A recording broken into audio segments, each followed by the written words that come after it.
Welcome back, dear students. This is the fourth part, and in this video we are going to study about the negative impact of urbanization. Now I've already studied about the positive impact of urbanization. Now along with these positive impacts, it has also share of its disadvantages. So it also has its share of disadvantages, that is a negative impact. The nature and scale of impact, be it positive or negative, will vary depending on the level of development of the country. And the negative impacts of urbanization shall be discussed via the economic, number 1, number 2, environmental, number 3, social and cultural aspect. So there is an increasing race for facilities in the urban areas. This has resulted in several negative effects. The first one is housing problems. Now people, they are migrating from rural places to urban centers, urban places. Now when they are migrating, this leads to a situation of overcrowding. So urbanization attracts people to cities and towns. Now there is an increase in the population, which eventually leads to overcrowding. With the increase in the number of people living in the urban centers, there is continued scarcity of houses.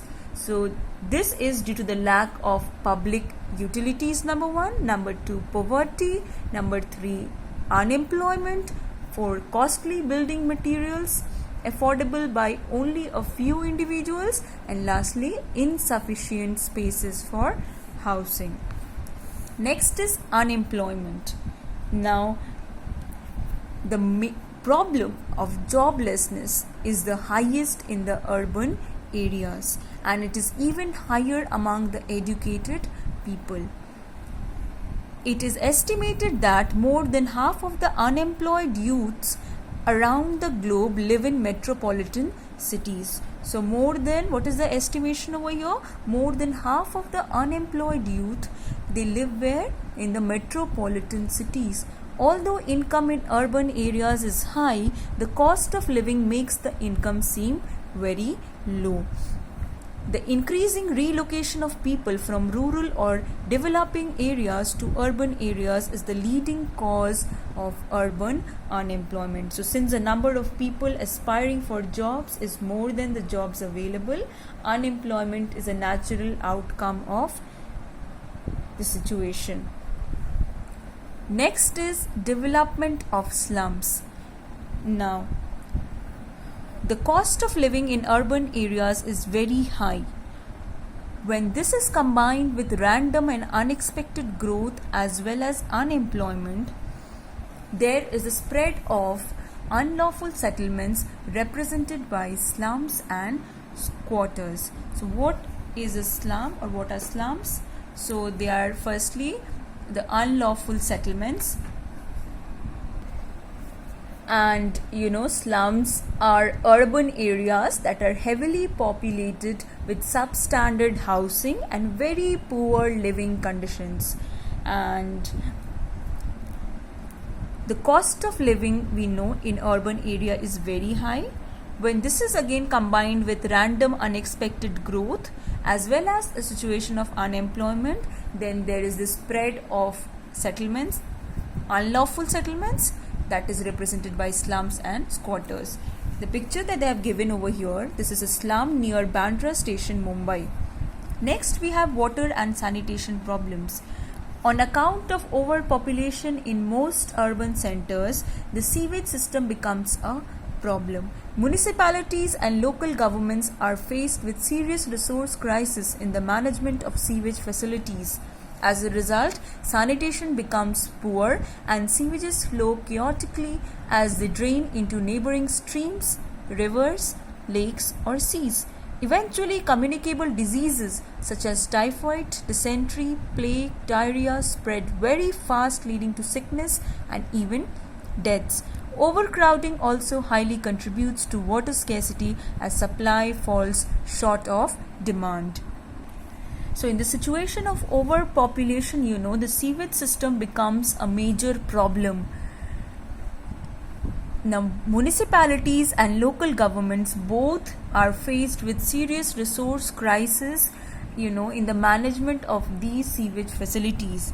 As a result of which, what happens? Sanitation becomes poor and sewage flow chaotically, as then they drain into the neighboring streams, rivers, lakes, or seas. Now, after that, what happens is there are chances of, many communicable diseases spreading, such as typhoid, dysentery, plague, diarrhea, and